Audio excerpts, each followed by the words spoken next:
Bonjour Clémence. Bonjour Anne-Laurence. Alors on pense souvent que la plupart des musulmans sont arabes, mais en fait non, ils sont indonésiens.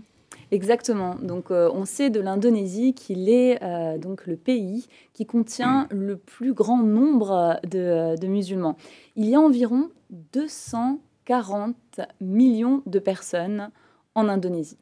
Sur ces 240 millions de personnes, on dénombre près de 86% de personnes qui sont musulmanes et 10% de chrétiens. Donc, il y a 10% de chrétiens en Indonésie. Alors, comment est arrivé le christianisme dans ce pays?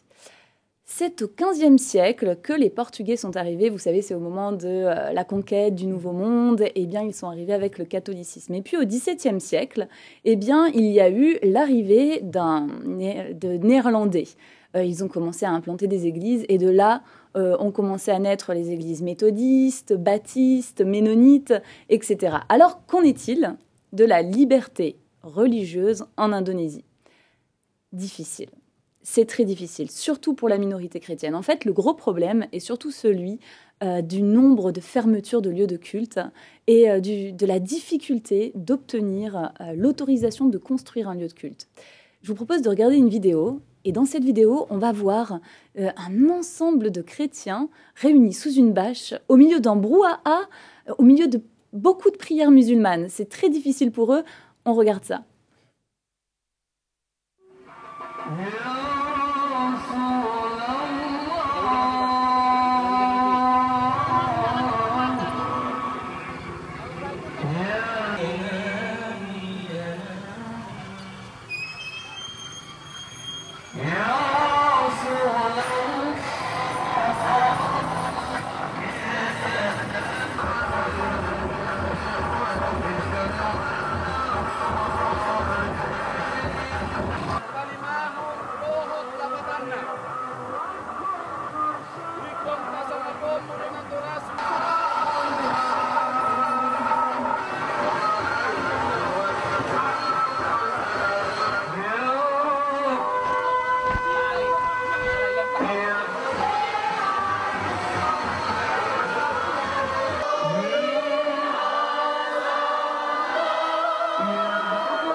Donc pas facile pour les chrétiens de trouver un lieu de culte en Indonésie. Et je dirais même plus, pas facile de garder son lieu de culte. Parce que en mars 2013, à une semaine de Pâques environ, l'église HKBP eh bien, a vu son bâtiment d'église être totalement démoli. Et cette démolition s'est déroulée devant les membres de l'église qui essayaient de faire barrage de leur corps face au bulldozer qui était en train d'arriver. En mai 2012, 18 églises ont été fermées dans la province d'Aceh. En fait, il y a beaucoup d'organisations musulmanes extrémistes, surtout qui s'opposent à la présence du christianisme donc en Indonésie. Mais bon, les chrétiens tiennent ferme.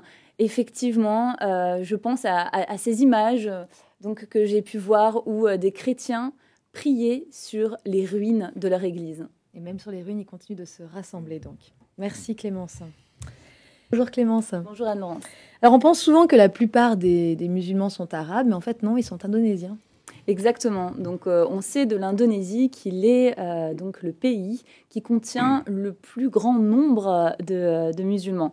Il y a environ 240 millions de personnes en Indonésie. Sur ces 240 millions de personnes, on dénombre près de 86% de personnes qui sont musulmanes et 10% de chrétiens. Donc, il y a 10% de chrétiens en Indonésie. Alors, comment est arrivé le christianisme dans ce pays?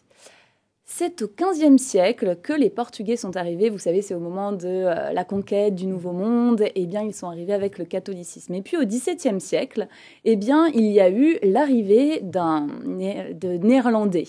Ils ont commencé à implanter des églises. Et de là, ont commencé à naître les églises méthodistes, baptistes, ménonites, etc. Alors, qu'en est-il de la liberté religieuse en Indonésie?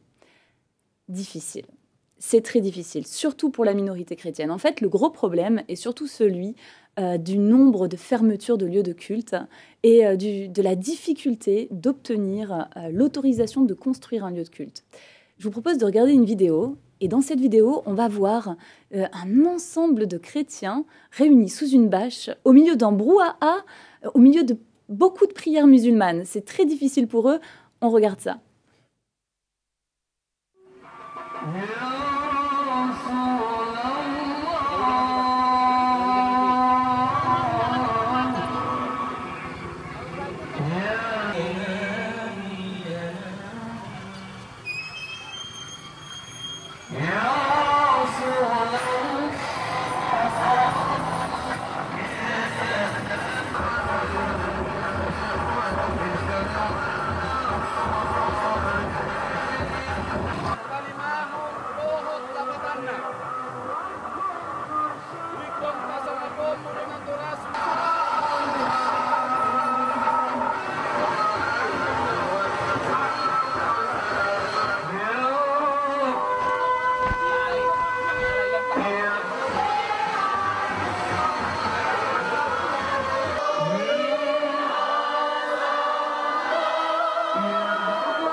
Donc pas facile pour les chrétiens de trouver un lieu de culte en Indonésie.